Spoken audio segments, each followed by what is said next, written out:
Eşq ümumiyyətlə bilirsiniz nədir? Eşq anlam verə bilmədiyin bir şeydir.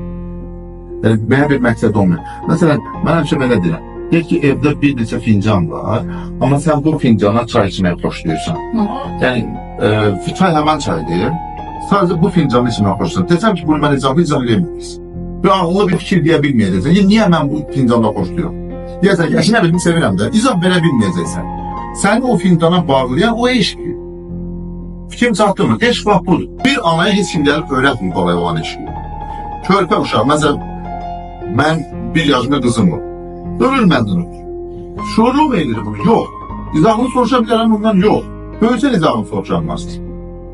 Heç bir ana izah verəməz ki, məni övladım sevirəm. Mümkün deyil. Bu buradan gələn şeydir. Niyə Allahımıza bağlıyıq? Bunu heç kim izah verə bilməz.